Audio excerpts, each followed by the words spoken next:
जैसा कि last episode में हमने देखा कि जियान सभी मेजर फैमिलीज के साथ मीट कर रहा था और एल्केमी एसोसिएशन के हेड एल्डर फार्मा कहते हैं कि अगर ये मेरे हाथ में होता अकेले के तो मैं तो हाँ कर देता, लेकिन मैं पूरी कोशिश भी करूँ अगर तो भी ये काफी मुश्किल है। जिस पर जियान उसे एक ऑफर देता है और कहता है कि अगर इस अलायंस के बाद तुम्हारी एल्केमी एसोसिएशन में एटलीस्ट 10 लोग 5th ग्रेड एल्केमिस्ट मेरी गाइडेंस में बन गए तो क्या तुम तब मान लोगे मेरी बात। जियान खुद एक बहुत बड़ा अल्केमिस्ट है और सब ये बात जानते हैं और ये देखकर एल्डर फार्मा पिघल जाते हैं और कहते हैं कि अगर ऐसी बात है तो एल्केमी एसोसिएशन को मैं पूरी कोशिश करके मनवा लूंगा और हम एल्केमी वाले भी तुम्हारे साथ हैं। ये देखकर बाकी भी खुश हो जाते हैं क्योंकि मेनलैंड में भी किसी भी सेक्ट के पावरफुल होने के पीछे अल्केमिस्ट का हाथ होता है। अब जियान रॉयल फैमिली से पूछता है, जिस पर एल्डर कहते हैं कि ये तो मेरा सौभाग्य होगा अगर मुझे अलायंस में जुड़ने का मौका मिलेगा। अलायंस में जुड़ने से मुझे पता है कि मेरी रॉयल फैमिली की स्ट्रेंथ बहुत ज्यादा बढ़ जाएगी।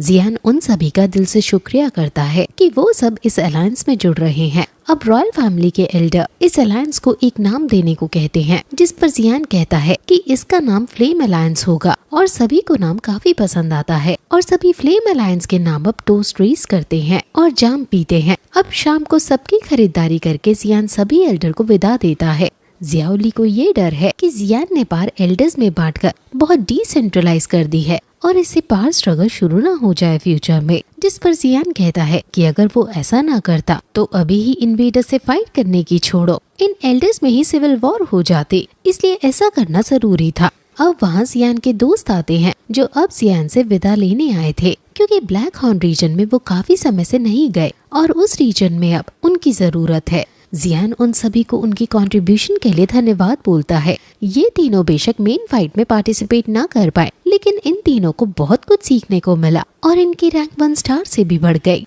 जियान फिर उन तीनों को बिल देता है और इस बिल से उन तीनों की ही रैंक 1-1 स्टार बढ़ जाएगी। ये देखकर वो तीनों खुश हो जाते हैं और जियान फिर उनसे ये भी वादा करता है कि अगर उन तीनों को जियान की कभी भी मदद चाहिए तो वो बेझिझक जियाओ फैमिली को बुलावा भेज दे में जियाओ फैमिली हमेशा इनकी मदद करेगी। वो तीनों अब उससे विदा लेकर चले जाते हैं और अब बाकी 3 ब्लैक हॉर्न रीजन के सबसे पावरफुल लोग जो है वो जियान के पास आते हैं और जियान उनको भी धन्यवाद करता है और कहता है कि 3 महीनों में तुम तीनों के लिए हुआंग से बिल तुम्हें डिलीवर कर दी जाएगी और मेरा भाई जब वापस ब्लैक हॉर्न रीजन में जियाओ फैमिली के इंचार्ज के रूप में जाए तो मैं आशा करूंगा कि तुम तीनों उसकी मदद करोगे। अब वो सभी वहाँ से चले जाते हैं और वहाँ फिर क्वीन मेड्यूसा के साथ जियान आती है। जियान ने जियान के लिए भी कुछ पिल्स बनाई हैं और क्वीन मेड्यूसा को वो धन्यवाद बोलता है। क्वीन मेड्यूसा पूछती है कि तुम्हारी करंट स्ट्रेंथ के दम पर तुम उनको फोर्स भी कर सकते थे कि वो तुम्हारी अलायंस ज्वाइन करे, तो तुमने ऐसा क्यों नहीं किया। जिस पर जियान कहता है कि अगर मैं फोर्स करता तो मन मारकर वो मेरे साथ आ तो जाते, लेकिन वो कभी भी मुझसे बगावत कर सकते थे, इसलिए मैंने उनके ऊपर ये डिसीजन छोड़ा। जियान कहता है कि अब 1 या 2 महीने में हमारा 1 ईयर एग्रीमेंट पूरा हो जाएगा। जिस पर क्वीन मेड्यूसा कहती है कि एक बार मैं सोल रेस्टोरेशन पिल तुमसे ले लूं, तब तुम ही वो शख्स होगे जो मेरे हाथों से पहली बार मरेगा और कहीं तुम ये तो नहीं सोच रहे हो कि तुम्हारे अंदर मुझसे लड़ने की शक्ति आ जाएगी। जिस पर जियान कहता है कि हमारा 1 ईयर एग्रीमेंट अभी भी है और मैं उसे नहीं तोड़ूंगा।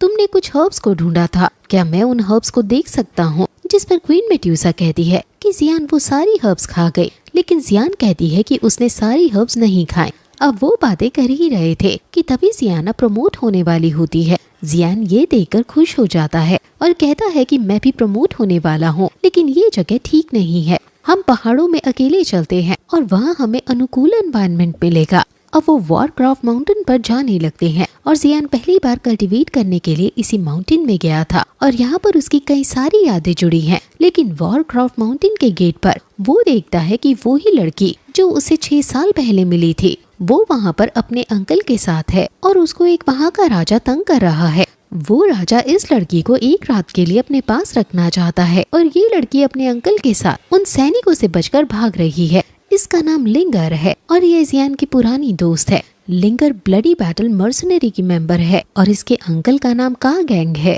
का गैंग कहता है कि हमने तुम्हें अपना आधे से ज्यादा गांव दे दिया है, तुम्हें और क्या चाहिए। जिस पर वो सैनिक कहते हैं कि बॉस ने कहा है कि ब्लडी बैटल मर्सनरी में कोई जिंदा नहीं बचना चाहिए, लेकिन बॉस क्योंकि अच्छे हैं इसलिए उन्होंने मिस लिंगर पर दया कर दी है और वो मिस लिंगर को अपने पास रखेंगे, इसलिए तुम चुपचाप हमारे बॉस के पास चलो। वो सैनिक अंकल का गैंग से लड़ने लगते हैं लेकिन बुरी तरह वो पिट जाते हैं। मिस लिंगर अंकल का गैंग को संभालती है और वो सैनिक अब मिस लिंगर पर हाथ डालने ही लगते हैं कि तभी वहाँ जियान आ जाता है और उसको लात मारकर दूर फेंक देता है। वो सैनिक पूछते हैं कि आखिर तुम कौन हो, क्या तुम्हें नहीं पता कि हम स्नेक नेस्ट मर्सनरी कॉप्स हैं? आखिर तुम्हारी हमारे बीच में आने की हिम्मत कैसे हुई? वो सैनिक जिसने अभी अभी मुंह की खाई थी वो खड़ा होकर जियान को कहता है कि अब तुम नहीं बचने वाले हो। क्या तुम्हें ये नहीं पता कि हमारे लीडर ही फैमिली के दामाद हैं? अंकल का गैंग खड़े होकर कहते हैं जियान से कि तुम्हारा शुक्रिया, लेकिन तुम हमारे लिए अपनी जान जोखिम में मत डालो, इसलिए आप जल्दी से यहाँ से भाग जाओ। मैं इन्हें रोके रहूंगा, अगर इनके लीडर यहाँ आ गए तो हम सब मारे जाएंगे। जियान कहता है कि आप चिंता मत करिए अंकल का गैंग, मैं आपकी रक्षा करूंगा। कोई भी अब आपको जियामा एम्पायर में टच करने की हिम्मत नहीं रखेगा। सैनिक जियान पर हमला कर देते हैं और जियान उन्हें एक चेतावनी देता है कि अगर तुम और आगे बढ़े तो तुम मार दिए जाओगे, लेकिन वो सैनिक उसकी नहीं सुनते और उसको मारने के लिए आगे आने लगते हैं और जियान फिर अपनी फ्लेम से उन्हें एक चुटकी में ही जला डालता है। ये देखकर वहाँ खड़े सभी लोग शॉक हो जाते हैं। जियान फिर उनके सेनापति को हवा में उछाल देता है और उसे पटक देता है। अंकल का गैंग और मिस लिंगर जियान की तलवार देखते हैं और वो समझ जाते हैं।